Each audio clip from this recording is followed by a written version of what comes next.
Hello, this is Builder Elephant, and welcome back to another review of the LEGO Batman Movie minifigure series. Today, we will be taking a closer look at minifigure number 14, Orca.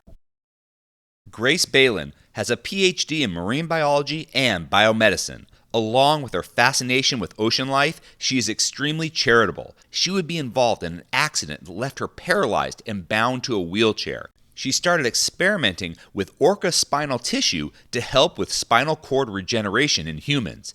After losing funding because of her gene therapy studies on human subjects, she used the chemical formula on herself. This caused her to transform into a humanoid orca. She now had superhuman endurance, strength, and was an excellent swimmer, and could stay underwater for long periods of time without having to take a breath.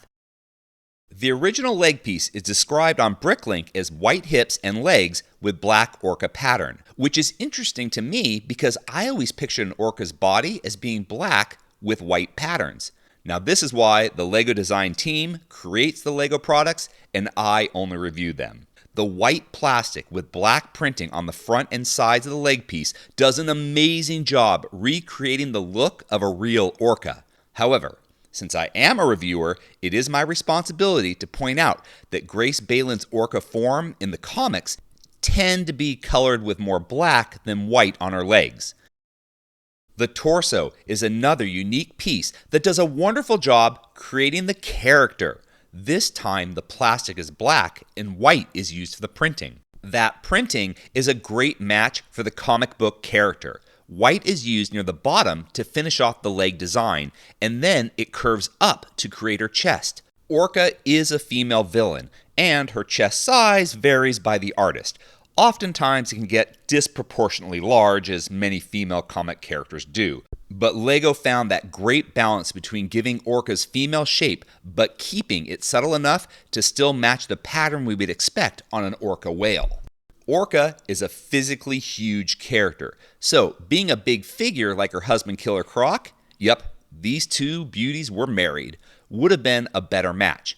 It's because of the size issue that I like her having fins instead of minifigure arms. While Orca has arms and not fins, her arms are massive. Using the wider fins instead of the thin minifigure arms helps create this illusion. Now, while I treat these reviews as if it's a comic book character being created, LEGO was bound by how the LEGO Batman movie envisioned the character. The movie gave her fins. Also, the fins allow builders to use this character as a Batman villain or costume minifigure. I love the headpiece for this character. The printing was made to look like the inside of a mouth and not a humanoid face because Orca does not have a human head. The piece is made from a dark red plastic. Black was used to give the appearance of a large open mouth. A teardrop shape at the top was used to create the uvula. I have always loved that word, uvula. It's such a fun word. Anyway, red was used for the tongue. The piece looks amazing under the orca head cover. You can imagine this deadly villain taking a bite out of our victims. Now, beyond the character, it's great for mock work. I used it for my Audrey 2 from Little Shop of Horrors, and I have a dozen more ideas in my head. LEGO used the shark head costume piece for our orca minifigure. Yes, orcas are dolphins and not sharks. Now, for those of you who want even more science, all dolphins are whales, but not all whales are dolphins.